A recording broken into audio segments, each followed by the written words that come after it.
Continuando, né? Então, a diferença. N minúsculo é a quantidade de um conjunto que representa uma amostra.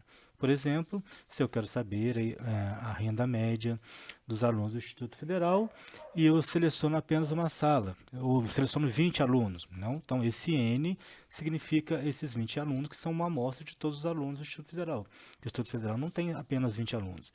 N maiúsculo, vamos supor que eu queira saber a média do salário, da renda dos alunos do Instituto Federal, mas eu não vou escolher só uma sala, eu vou escolher todos os alunos. Então, N representa o número de valores de uma população no sentido de todos os elementos com a característica que eu quero. Qual é a característica que eu quero? Que seja aluno do Instituto Federal. Então aqui nós temos x barra, né? X barra é igual a somatória de x sobre n, que é a média de um conjunto de valores amostrais. Então x barra é a média, é o símbolo matemático para a média de uma amostra. E aqui nós temos o μ. O μ é a somatória de x sobre n maiúsculo, que é a média de todos os valores em uma população. Então, matematicamente, qual é o símbolo da média de uma população? É o μ, né? Então, qual a diferença da média de uma amostra para uma população? São duas diferenças, né? A primeira diferença é a simbologia, o símbolo matemático para representar essa média. Quando é uma média de uma amostra, é x barra.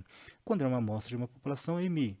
E o n, embora represente a mesma coisa, né, tanto o n minúsculo como o maiúsculo represente a quantidade de dados que nós temos, só que quando nós estamos trabalhando com uma amostra, nós usamos o n minúsculo para mostrar que esse dado, que a quantidade de dados é referente a uma amostra e não uma população total.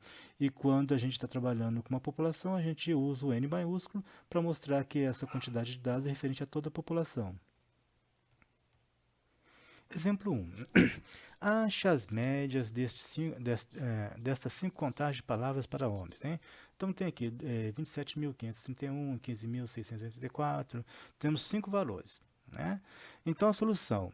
A média é calculada usando a fórmula 3.1, que a gente acabou de ver aqui anteriormente. Né? Então, primeiro nós vamos somar os valores e depois dividir pela quantidade de valores. Então, nós temos x barra. Por que é x barra? Porque nós estamos trabalhando com uma amostra. Né? X barra vai ser igual a somatória de x sobre n minúsculo. Por que n minúsculo? Porque nós estamos trabalhando com uma amostra. Então, é somatória de x, né? Sigma x, a gente lê matematicamente como somatória de x. O que significa isso? Eu vou somar todos os valores. Aqui eu tenho 1, 2, 3, 4, 5 valores. Então, eu vou somar os 5 valores, somatória de x, somatória dos 5 valores.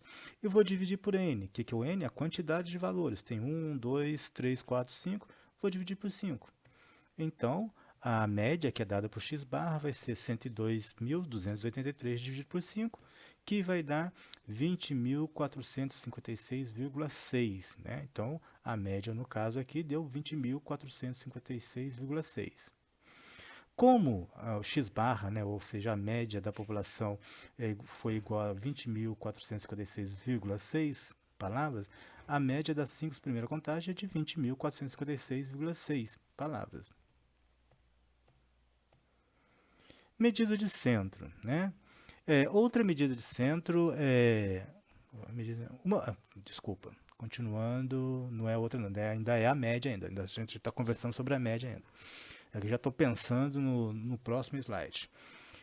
Uma vantagem da média é que ela é relativamente confiável, de modo que quando se selecionam amostras de uma mesma população, as médias amostrais tendem a ser mais consistentes do que outras medidas de centro. O que significa ser mais consistente? Isto é, as médias dessas amostras extraídas da mesma população não variam tanto quanto outras medidas de centro.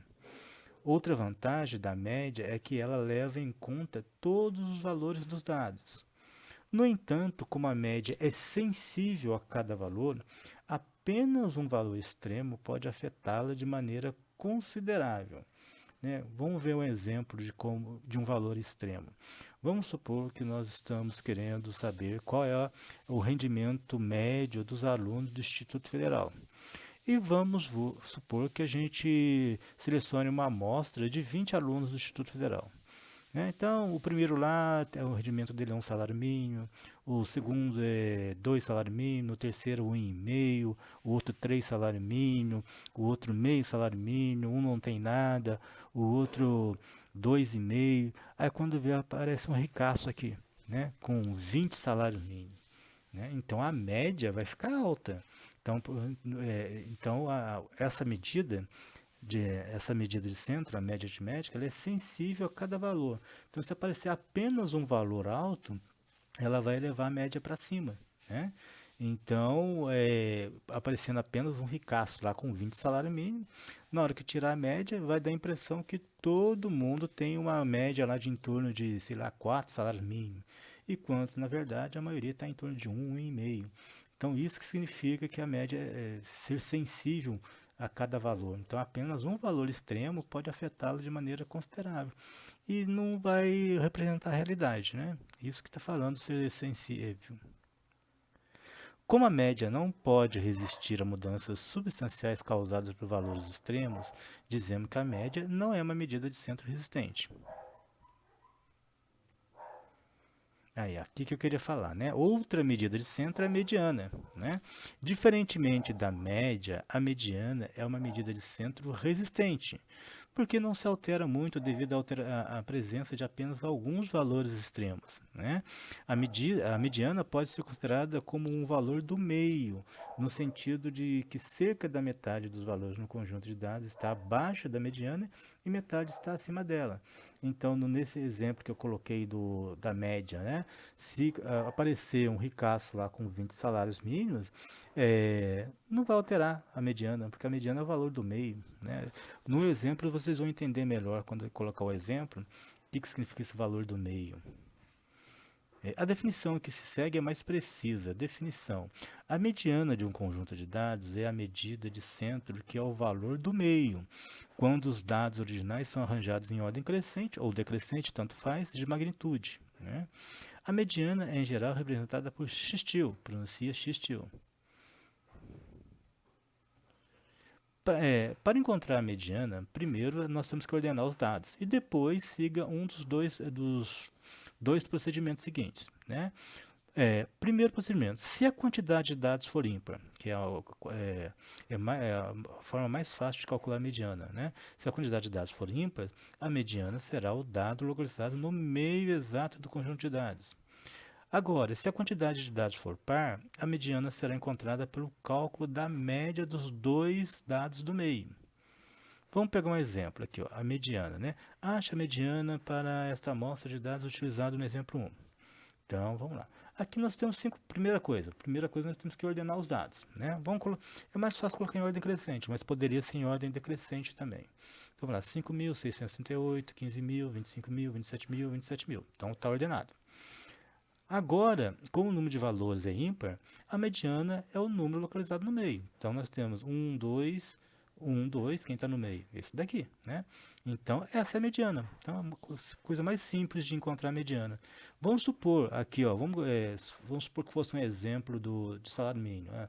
1 salário mínimo, 2 salário mínimo, 1 salário mínimo, 1,5, 2, aí vamos supor que fosse 20 salário mínimo, tá vendo? A mediana ia continuar a mesma.